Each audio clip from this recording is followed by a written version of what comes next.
Hello friends, स्वागत है आप लोग का एनसीईआरटी जोन में। क्लास 9th का हम लोग साइंस का क्वेश्चन आंसर डिस्कस कर रहे हैं।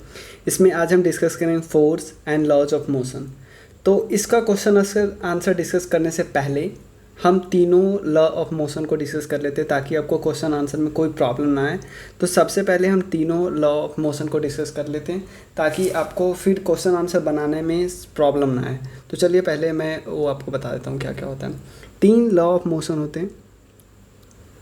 जो पहला लॉ ऑफ मोशन है, फर्स्ट लॉ ऑफ मोशन है, वो क्या बताता है कि कोई ऑब्जेक्ट, ध्यान देना, कोई ऑब्जेक्ट अपना पोजीशन चेंज नहीं करेगा। ध्यान देना, कोई ऑब्जेक्ट अगर रेस्ट में है तो रेस्ट में ही रहेगा, अगर मूवमेंट कर रहा है वेलोसिटी में है तो वेलोसिटी में रहेगा, जब तक कोई उस पर एक्सटर्नल फोर्स अप्लाई नहीं कर दे। ध्यान देना, एक्सटर्नल नॉन जीरो फोर्स, ध्यान देना है, एक्सटर्नल कोई ना कोई फोर्स अप्लाई करना है। नॉन जीरो का मतलब ऐसा नहीं जीरो फोर्स अप्लाई नहीं करना है। तो कोई ऑब्जेक्ट रेस्ट में है तो रेस्ट में ही रहेगा, या मूवमेंट कर रहा है वेलोसिटी में है तो वेलोसिटी में ही रहेगा, जब तक कोई उस पर non zero external force apply न कर दे तब तक वो वहीं पे रहेगा। तो इसको कहते हैं फर्स्ट लॉ ऑफ मोशन। यानी हमें इससे एक चीज़ पता चला कि नेचुरल टेंडेंसी किसी ऑब्जेक्ट की क्या होती है। कोई ऑब्जेक्ट यहाँ पे रुका हुआ है तो इसकी नेचुरल टेंडेंसी क्या होती है, रेस्ट करने की। या कोई ऑब्जेक्ट ऐसे जा रहा है तो इसकी नेचुरल टेंडेंसी है कि इसी डायरेक्शन में जाने की, अपना पोजीशन या अपना डायरेक्शन चेंज नहीं करने की, जब तक आप इस पर कोई एक्सटर्नल फोर्स नहीं अप्लाई कर दे। तो नेचुरल टेंडेंसी किसी ऑब्जेक्ट की होती है कि वो स्टार्टिंग में रेसिस्ट करता है, चेंज नहीं करना चाहता है अपना पोजीशन। जैसे ही आप यहाँ पे फोर्स अप्लाई कर दोगे, ये ट्राई करेगा कि हम अपना जगह चेंज नहीं करें। तो जो रेसिस्टेंस होती है, इसी को बोलते हैं हम inertia. The natural tendency of object to resist a change in their state of the rest, या रेस्ट में होता है या इनफॉर्मेशन में होता है, उसको बोलते हैं इनर्शिया। यानी जो उसकी रेसिस्टेंस होती है ना, उसी को बोलते हैं इनर्शिया। इसका मतलब हम सिंपल बोल सकते हैं, जिस ऑब्जेक्ट का मास ज़्यादा है वो ज़्यादा रेसिस्ट करेगा। भाई आप एक फुटबॉल है यहाँ पे, या लोहे की सेम साइज के बॉल है, तो लोहे की सेम साइज के बॉल को आप पैर मारोगे तो हिलेगा भी नहीं, लेकिन फुटबॉल आपको हिल जाएगा। इसका मतलब लोहे वाला ज़्यादा रेसिस्ट कर रहा है। क्यों? क्योंकि इसका मास ज़्यादा है। तो इनर्शिया, जिसका मास ज़्यादा होगा उसका इनर्शिया ज़्यादा होगा, यानी उसको रेसिस्ट करने की टेंडेंसी ज़्यादा होगी। क्लियर है? सेकेंड लॉ ऑफ मोशन है, सिंपल है। सेकेंड लॉ ऑफ मोशन है कि रेट ऑफ चेंज ऑफ जो मोमेंटम होता है, ध्यान देना, rate of change of momentum किसी ऑब्जेक्ट का प्रोपोर्शनल होता है जो फोर्स अप्लाइड किया जाता है इनटू एक्सेलरेशन। सिंपल समझ लो कि force equal to mass into acceleration. ये वाला फॉर्मूला आप ध्यान रख लो सेकेंड लॉ ऑफ मोशन के लिए। Force equals to mass into acceleration. Force तो मास इक्वल्स टू क्या हो जाएगा, तो फोर्स का यूनिट क्या हो जाएगा, फोर्स का यूनिट हो जाएगा मास का केजी इंटू एक्सेलरेशन का क्या होता है, मीटर पर सेकेंड स्क्वायर। तो केजी मीटर सेकेंड माइनस 2, तो यानी फोर्स का 2 यूनिट है, एक ये भी यूनिट है और दूसरा यूनिट हम न्यूटन भी बोलते हैं।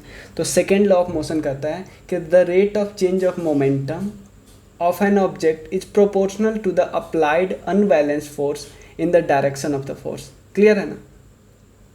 उसके बाद third law of motion. Third law of motion तो सबसे आसान है कि to every action there is an equal and opposite reaction and they act on 2 different bodies.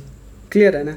कि मान लो नॉर्मल है कि आप कुछ पैदल चल रहे हो, तो आप पैदल यहाँ पे चलोगे तो यहाँ पे फोर्स लगा रहे हो, यहाँ पे फोर्स पीछे की तरफ लगाते हैं। जब हम चलते हैं ना, आप चल के देखना, यहाँ पीछे की तरफ फोर्स लगाते हैं, तो धरती है हमारे पैर को आगे की तरफ फोर्स लगाते हैं। हम पीछे की तरफ धक्का देते हैं इधर, तो ये आगे की तरफ धक्का देता है, जिसके कारण हम चल पाते हैं। इवन कोई भी गाड़ी इसी कारण चल पाती है।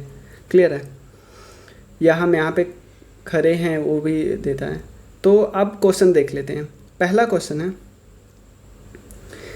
Which of the following has more inertia. Simple inertia का मतलब है रेसिस्टेंस, जो ज़्यादा रेसिस्ट करेगा, यानी जिसके पास मास ज़्यादा है। सिंपल, तो किसका मास ज़्यादा, रबर बॉल के पास ज़्यादा है या स्टोन के पास ज़्यादा है? अगर सेम साइज का है तो ऑब्वियसली स्टोन के पास है, तो स्टोन का इनर्शिया ज़्यादा होगा। सेकंड, बाईसाइकिल का ज़्यादा होगा, ट्रेन का ज़्यादा होगा, ट्रेन का ज़्यादा होगा। 5 रुपीज़ कॉइन का ज़्यादा होगा या 1 रुपीज़ कॉइन का। 5 रुपीज़ कॉइन थोड़ा मोटा होता है। क्लियर है? तो इसमें कोई समझाने की ज़रूरत नहीं है। सेकेंड है,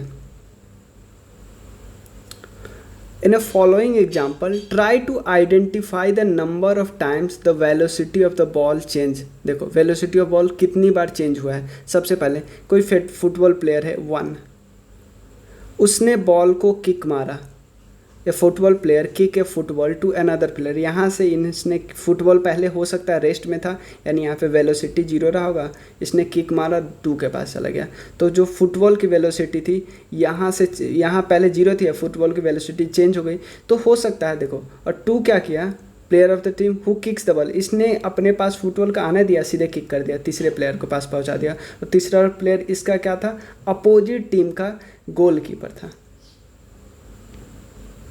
तो अब क्या करेगा, यहाँ पे फुटबॉल को भाई रोकेगा, ध्यान देना। तो यहाँ पे वेलोसिटी v0 था, 0 था, इसने मारा, फिर गया, फिर अलग वेलोसिटी हुआ, कुछ v1 हुआ, फिर यहाँ पे गोलकीपर निकले, गोलकीपर ने फिर से वेलोसिटी को 0 कर दिया, v0 कर दिया। तो वेलोसिटी यहाँ से चेंज हुआ, फिर चेंज हुआ। अब ये अपने टीम के पास बॉल भेजेगा ना, तो अपने टीम के पास भेजेगा तो कुछ वेलोसिटी फिर भी कुछ अलग हो जाए, v2, जरूरी नहीं v1 हुआ, क्योंकि अलग फोर्स हो सकता है ना। तो यही है, तो यही पूरा मैंने समझा दिया, आप देख सकते हो कैसे कैसे हुआ। Clear. Explain why some of the leaves may get detached from a tree if the vigorously shake the branch.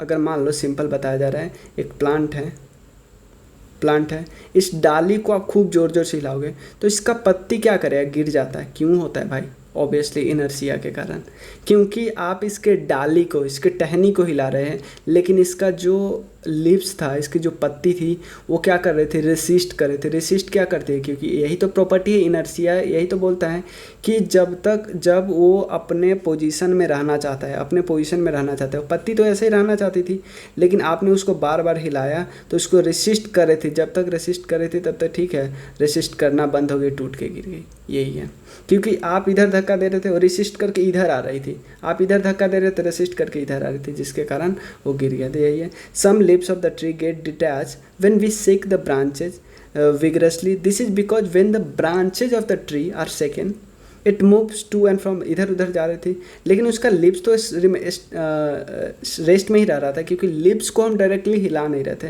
This is because the inertia of the lips tend to resist. मैंने बोला ना कि जो इनर्शिया हर एक object में है, जिसका मास ज़्यादा है उसमें ज़्यादा है, जिसमें मास कम है उसमें कम है। यही है, इसके कारण वो गिर जाता है। सिंपल है, देखो। Why do you fall in the forward direction when moving bus brakes to a stop and fall backward when accelerate from rest। देखो ये बस है, आप यहाँ पे बैठे हो, 2 कंडीशन दिया है कि बस एकाएक अगर चल रही थी एकाएक रुकती है तो आप किधर हो जाते हो, रुकती है तो आप पीछे हो जाते हो। जैसे देखो, when you fall the forward direction when जब रुकती है, एकाएक रुकती है तो आगे गिर जाते हो। क्यों गिरते हो? और दूसरा कंडीशन, बस रुकी थी और एकाएक एक्सेलरेटर दिया, जिसके कारण वो चलने लगी, तो इस समय आप पीछे गिर जाते हो। ऐसा क्यों? दोनों कंडीशन मैं आपको बताता हूँ। देखो,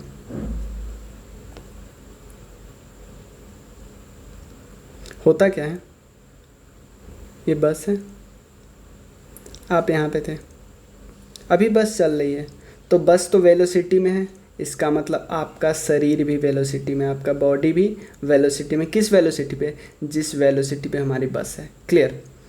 लेकिन अब बस को तो ब्रेक मार दिए, लेकिन क्या हमारा शरीर रेसिस्ट नहीं करेगा ना। तो हमारा शरीर रेसिस्ट कर रहा था, लेकिन हमारा शरीर रेसिस्ट कर रहा था तो हमारा शरीर किधर की तरफ फेंका जाएगा? आगे की तरफ फेंका जाएगा।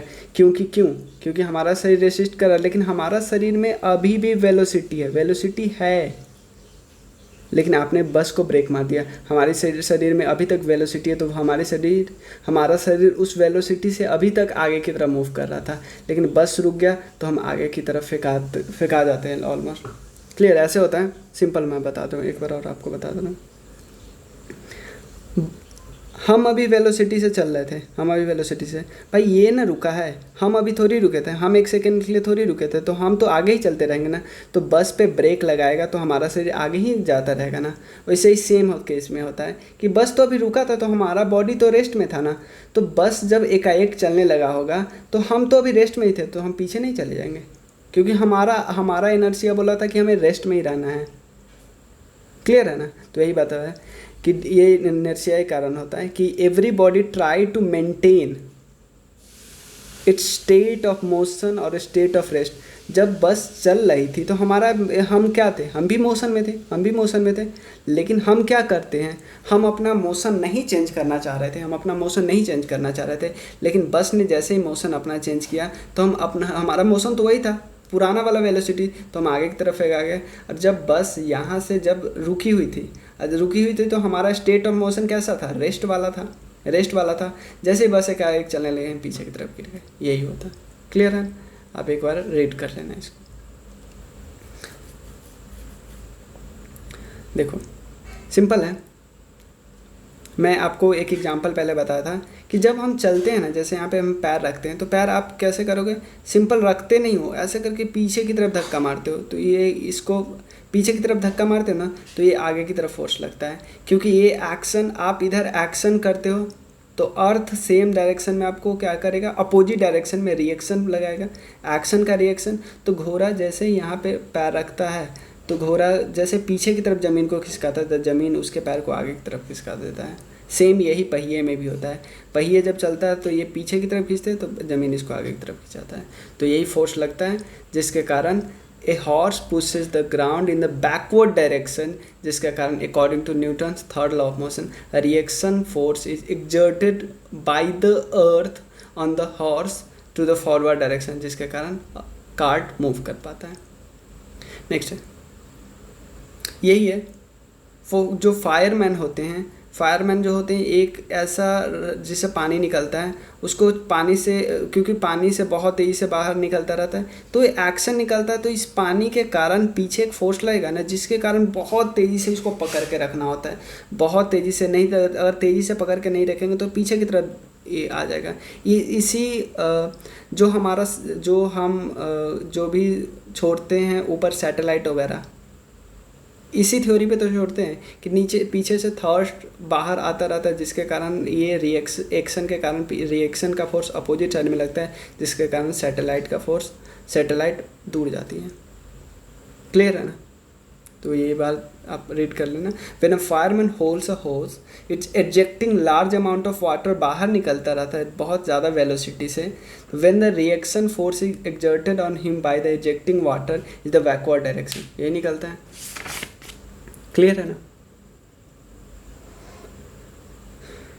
नेक्स्ट है, ये बहुत आसान है क्योंकि आपको पता है ये जो हमारा मोमेंटम, किसी बॉडी का मोमेंटम हमेशा क्या होता है, कंजर्व रहता है। अब मोमेंटम का फॉर्मूला क्या होता है, mass into velocity, P = m × v।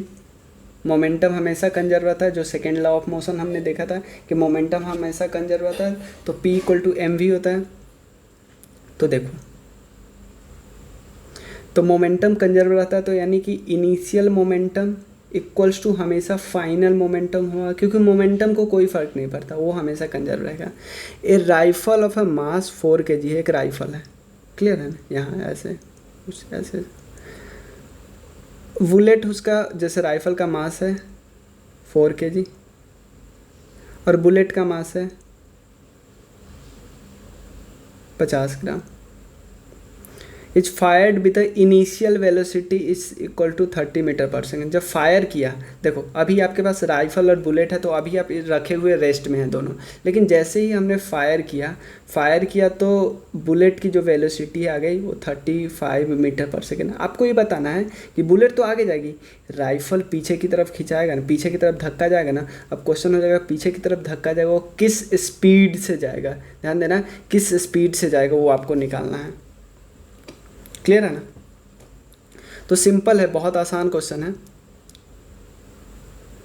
कि सबसे पहले इनिशियल मोमेंटम आपको कितना है वो तो पता ही है, क्योंकि इनिशियल वेलोसिटी, देखो इनिशियल मोमेंटम क्या होगा, मास इंटू वेलोसिटी, तो इनिशियल वेलोसिटी तो दोनों की जीरो है ना, तो मास कितनी है 4 बुलेट का और इसका है 50 ग्राम। 50 ग्राम को 4 केजी में कन्वर्ट कर लो, तो 50 ग्राम अपॉन 4 केजी को हम क्या बोलते हैं 4000 ग्राम बोलते हैं ना, तो 0 0।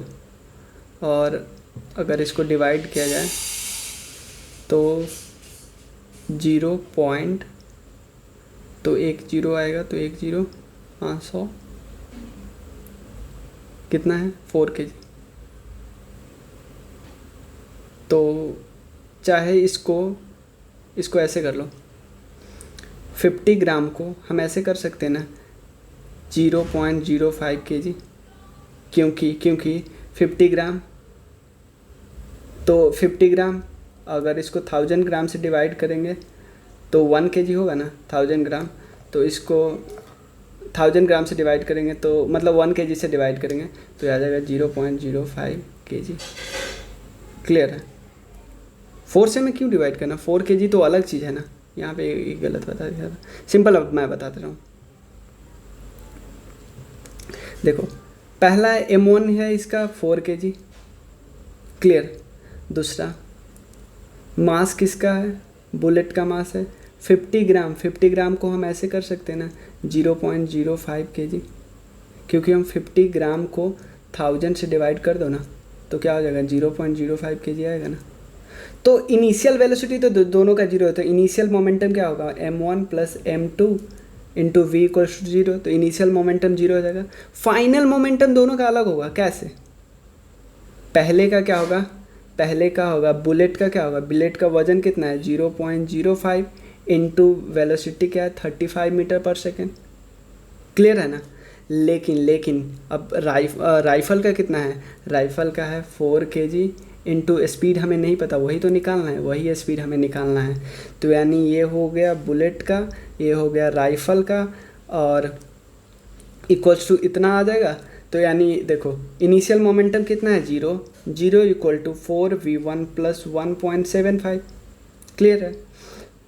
तो अब इसको इधर ले जाओ, तो यानी 4v1 इक्वल टू माइनस 1.75 होगा ना, क्योंकि इसको इधर ले गए तो माइनस 1. तो v1 इक्वल टू क्या होगा माइनस 1.75 अपॉन 4, डिवाइड कर लेना जितना भी आएगा। लेकिन इससे ये तो हमें पता चल गया कि माइनस में आएगा। माइनस में क्यों भाई, बुलेट इधर जाएगा राइफल इधर आएगा ना, सेम है।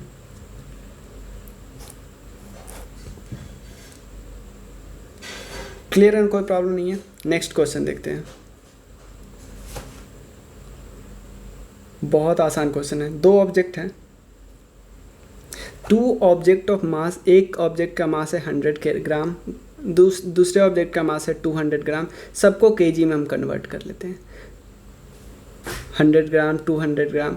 अब क्वेश्चन उठता है कि हम केजी में क्यों कन्वर्ट, मैंने आपको एक यूनिट बताया ना, एसआई यूनिट इसका बताया, फोर्स का बताया, मास इनटू एक्सेलरेशन क्या था, फोर्स का था, मास का क्या था केजी इनटू एक्सेलरेशन का था मीटर पर सेकेंड -2। तो देख रहे हो ना कि इसको केजी में कन्वर्ट करना पड़ेगा, तभी एसआई यूनिट में निकलेगा। क्लियर है ना। तो केजी पर मीटर पर सेकेंड स्क्वायर। तो सबसे पहले पहला ऑब्जेक्ट का मास था 100 ग्राम, दूसरे ऑब्जेक्ट का मास था 200 gram, moving along the same line and direction with the velocity of 2 meters पर सेकेंड। जैसे पहले का वेलोसिटी है ये 2 मीटर पर सेकेंड, दूसरे का वेलोसिटी है 1 मीटर पर सेकेंड। होता क्या है, दे कोलाइड करता है, और आफ्टर कोलिजन पहला ऑब्जेक्ट होता है, किसी भी डायरेक्शन से आ रहा था, हमें नहीं पता, हमें जानना भी नहीं, कोई फ़र्क नहीं पड़ता। तो मान लो ये ऑब्जेक्ट है जो कि 0.1 ग्राम का था, लेकिन इसका वेलोसिटी था 2 मीटर पर सेकेंड। ये ऑब्जेक्ट था जिसका वजन है 0.2 केजी, ये 0.2 केजी, और वेलोसिटी है 1 मीटर पर सेकेंड। दोनों किसी डायरेक्शन से आ रहा था, दोनों टकराएगा, टकराने के बाद जो पहले का वेलोसिटी हुआ 1.67 मीटर पर सेकेंड, तो दूसरे का वेलोसिटी क्या होगा, सिंपल है, मोमेंटम हमेशा कंजर्व रहेगा। तो मोमेंटम क्या होगा m1v1 प्लस m2v2 किसका, बिफोर कोलिजन, ये है before collision. Total momentum before collision equal to total momentum after collision. तो टोटल मोमेंटम आफ्टर कोलिजन क्या, तो मास, तो भाई मास चेंज नहीं हुआ है क्योंकि टूटा फूटा थोड़ी है, तो मास पहले का 0.1 इंटू 0.167, दूसरे का क्या होगा, दूसरे का हमें निकालना है बस।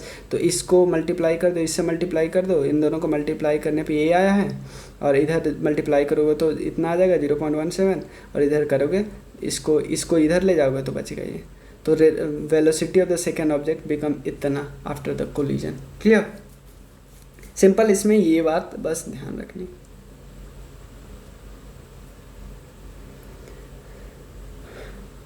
देखो, an object experience a net zero external unbalance force, it is possible for a object to be traveling with a non-zero velocity if s states the condition that must be placed on the magnitude and the direction of the velocity। भाई ऐसा सिर्फ तभी होगा जब object move करेगा constant velocity से, एक particular direction में मूव करता रहेगा, तभी उस पे अगर एक्सपीरियंस होगा नेट एक्सटर्नल अनबैलेंस फोर्स का, तो भी वो क्या करेगा, नॉन जीरो वेलोसिटी से मूव करता रहेगा। यही एक कंडीशन है, बाकी किसी कंडीशन में नहीं।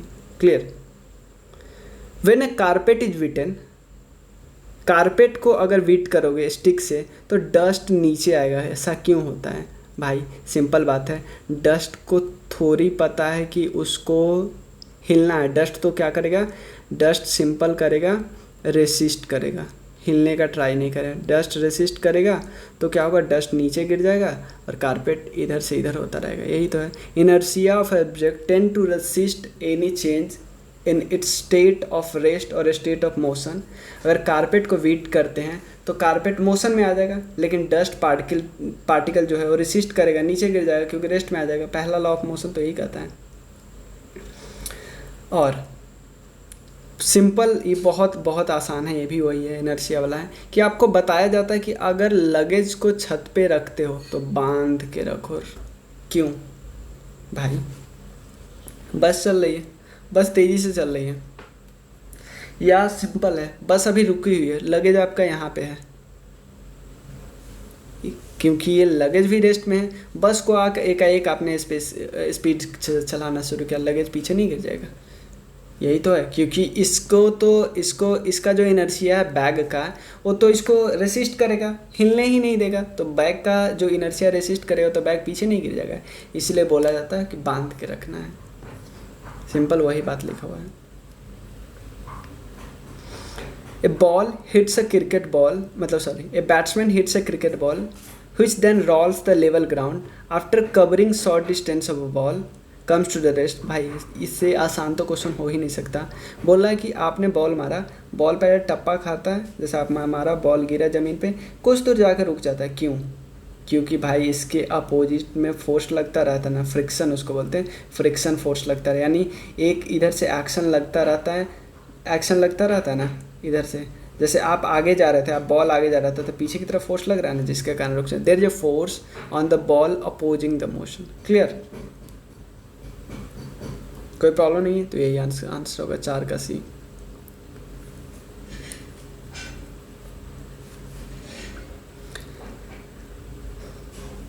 हाँ सिंपल, इसमें 2 चीज़ निकालना है। A truck starts from rest, rolls down a hill with a constant acceleration, it travels distance up to 400 meter in 20 seconds, find its acceleration। तो सबसे पहले हमें निकालना है एक्सेलरेशन निकालना है। तो भाई एक्सेलरेशन के लिए आपके पास क्या क्या दिया हुआ है, सबसे पहले देख लेते हैं कि ट्रक पहले स्टार्ट में क्या था, 0 था, यानी उसका u 0 था। ट्रक रोल्स करने लगा यहाँ पे, उसके बाद कांस्टेंट एक्सेलरेशन से, तो यानी एक्सेलरेशन कुछ ना कुछ तो है, हमें पता नहीं कुछ ना कुछ है, मतलब एक्सेलरेशन कांस्टेंट है। तो डिस्टेंस क्या है, यहाँ से यहाँ तक का डिस्टेंस है 400 मीटर। कितने देर में कवर किया, 20 सेकेंड में कवर किया। और तो आपको सिंपल क्या निकालना है भाई, सिंपल ये वाला फार्मूला यूज कर लो ना, क्योंकि दूसरा फार्मूला यूज ही नहीं होता, क्योंकि इसके अलावा एक और फार्मूला होता है b a square equal to u a square plus 2as। लेकिन हमें फाइनल वेलोसिटी दिया ही नहीं है, ऐसा कुछ है ही नहीं। फाइनली वो रेस्ट कर जाता है, रुक जाता है, तो रुकने पे यही फार्मूला हमें अप्लाई करना होता है, जो second equation of the motion है। क्योंकि देखो तो क्या होता है, एस कितना डिस्टेंस ट्रेवल किया equal to initial velocity into time. Initial velocity तो जीरो है, तो यानी ये टोटल जीरो होगा, plus half a t square, क्योंकि ए हमें निकालना है, टाइम हमें पता है 20 का स्क्वायर, ए हमें निकालना है हाफ इक्वल्स टू एस कितना है 400 मीटर, तो इसको 2 से मल्टीप्लाई करेंगे तो 800 इक्वल्स टू ए इंटू 20 का स्क्वायर करेंगे तो 400, तो ए क्या हो जाएगा 2 मीटर पर सेकेंड स्क्वायर। तो ये हो गया। अब हमें निकालना है कि find the force acting on its mass और इट्स 7 मेट्रिक टन। तो फोर्स कितना हो, फोर्स इक्वल टू होता है मास इंटू एक्सेलरेशन। तो मास कितना है 7 मेट्रिक टन। 7 मेट्रिक टन को आप केजी में कन्वर्ट सकते हो, 7000 केजी इंटू एक्सेलरेशन कितना है 2 है, तो 2 मीटर पर सेकेंड इंटू के जी। तो इसको हम कितना आ जाएगा 700,000 इंटू 2 क्या होगा 14,000 न्यूटन, या हम ऐसे बोल सकते हैं 40,000 के जी इंटू मीटर पर सेकेंड माइनस 2। क्लियर।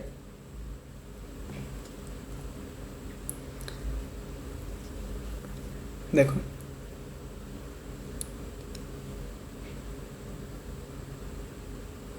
एक स्टोन है, एक पत्थर है 1 केजी का, आप इसको 20 मीटर पर सेकेंड वेलोसिटी से फेंकते हो फ्रोजन सरफेस पे। It come to the rest after travelling a distance 50 metre. तो आपसे पूछ रहा है कि what is the force of friction between the stone and the rice and the ice. तो आप एक बॉल है, बॉल को इस पे फेंकते हो और धीरे धीरे चलने के बाद इनिशियल कुछ वेलोसिटी था, इनिशियल वेलोसिटी था 20 मीटर पर सेकेंड, और फाइनली जाके रुक जाता है। तो रुकने पे उसकी वेलोसिटी क्या है 0 मीटर पर सेकेंड। तो आपसे पूछ रहा है कि आप बताइए कि फोर्स कितना लगा इन दोनों के बीच। तो फोर्स के लिए फॉर्मूला आपका क्या है, मास इंटू एक्सेलरेशन। भाई मास तो आपको पता है 1 kg, एक्सेलरेशन कहाँ से निकालोगे, एक्सेलरेशन कहाँ से निकालोगे। तो एक्सेलरेशन के लिए आपको u भी दिया है, v भी दिया है, एक फार्मूला नहीं होता है v square equal to u square plus 2s, इससे निकाल नहीं सकते हो। तो v हमारा फाइनल वेलोसिटी 0 हो जाएगा, तो ये 0 इक्वल टू u कितना है 20 का स्क्वायर, 20 का स्क्वायर कितना होगा 400 प्लस 2 इंटू ए कितना है एक्सेलरेशन हमें चाहिए, और s कितना है, कितना मीटर बाद रुकता है 50 मीटर बाद रुकता है। तो 0 इक्वल टू 400 प्लस 2 इंटू 50 क्या होगा 100 इंटू ए। तो अब इसको इधर ले जाएगा तो -400 इक्वल टू 100 इंटू ए, तो ए इक्वल टू क्या होगा -4 मीटर पर सेकेंड स्क्वायर होगा। तो एक्सेलरेशन कितना होगा -4 मीटर पर सेकेंड। तो हम फोर्स नहीं निकालेंगे, force equal to mass into acceleration, तो -4 न्यूटन। तो मास -4 न्यूटन क्यों, क्योंकि उल्टा लग रहा है, फोर्स ऑफ फ्रिक्शन वेलोसिटी का उल्टा लगता है ना हमेशा, इसीलिए माइनस आया साइन। क्लियर।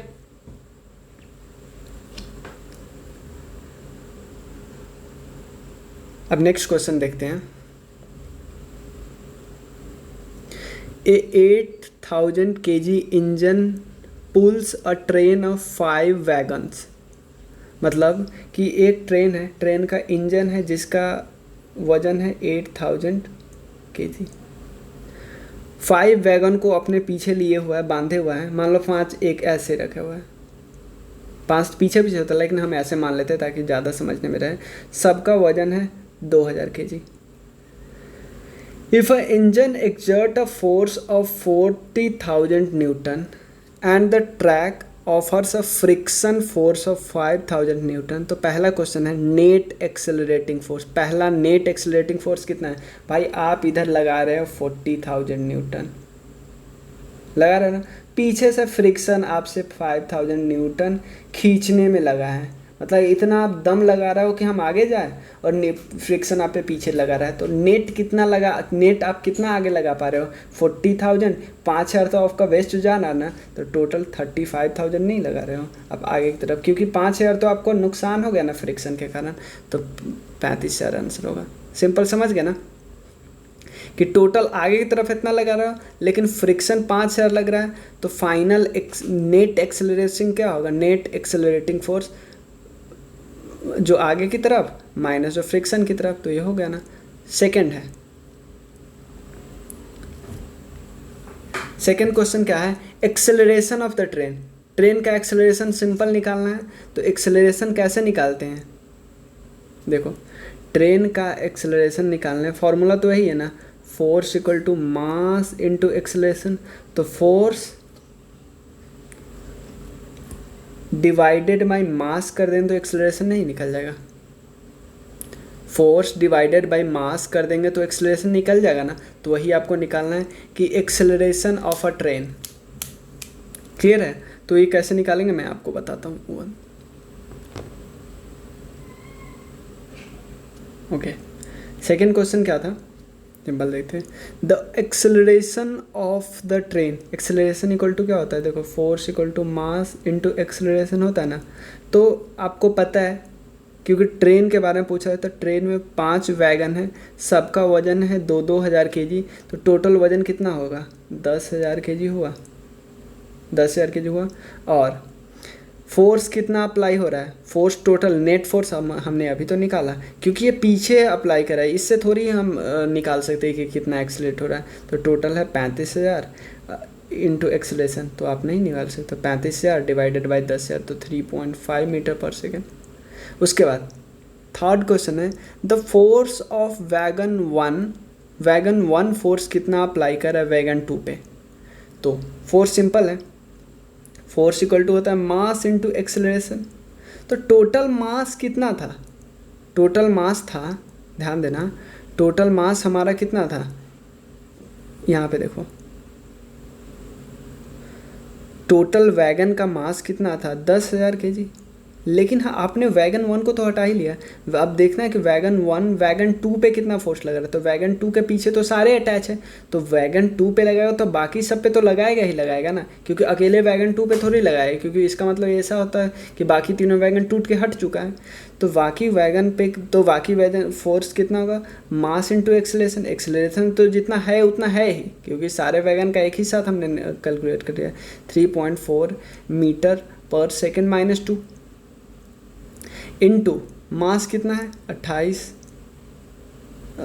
मास कितना है? 8,000 kg है ना, क्योंकि 2,000 kg तो 1 वाले का हट जाएगा ना। तो टोटल कितना हो? 8,000 kg। 8,000 kg इंटू 3.5, 28,000 न्यूटन है। तो यही इसका हमारे निकाल लिया।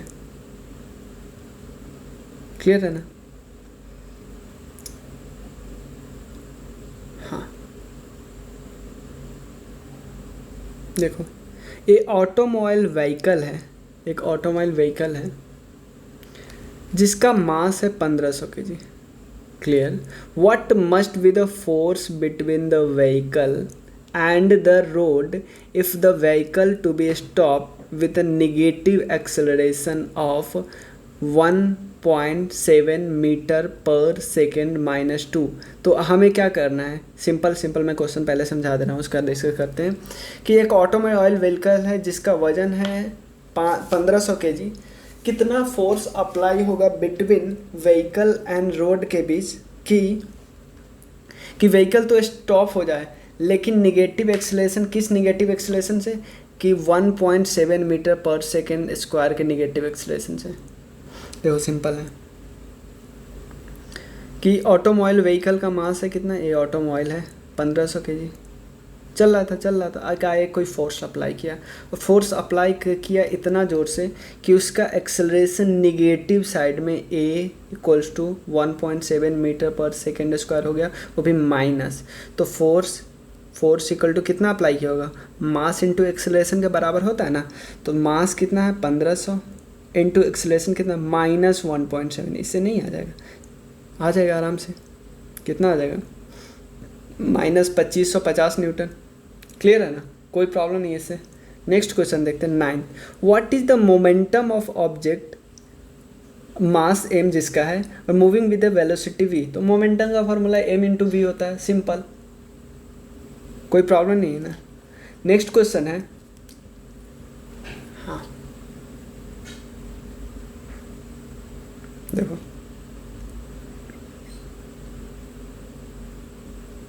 Using horizontal force of 200 Newton, we intend to move a wooden cabinet across a floor at a constant velocity. What is the friction force that will be exerted on the cabinet? Simple बता रहा है कि अगर force ये है Newton, तो कितना आप आगे की तरफ फोर्स लगाओगे, कितना लगाओगे, तो जो एक्शन होगा रिएक्शन कितना लगेगा, उसी के इक्वल तो लगेगा। तो यही सिंपल बात पूछे, बहुत आसान क्वेश्चन है कि बस देखो क्वेश्चन इसमें घुमाया रहता है। एक बार क्वेश्चन ध्यान से पढ़ो कि अगर फोर्स जितना अप्लाई करेगा फॉरवर्ड डायरेक्शन में, पीछे डायरेक्शन में तो उतना लगेगा ही लगेगा। किस अमाउंट में, इक्वल अमाउंट में, क्योंकि एक्शन के इक्वल रिएक्शन होता ही है। तो फ्रिक्शन फोर्स भी लगेगा 200 न्यूटन, लेकिन उल्टे साइड में। क्लियर? तो इस वीडियो में इतना ही तक रहने देते हैं और नेक्स्ट वीडियो में हम बाकी सारे क्वेश्चन करेंगे। और बाकी सारे क्वेश्चन हैं, ऑलमोस्ट 8 क्वेश्चन और बचे हैं जो कि है एक्सरसाइज का, उसके बाद एडिशनल एक्सरसाइजेज है 4, तो डिस्कस करते हैं। चलिए, थैंक यू सो मच।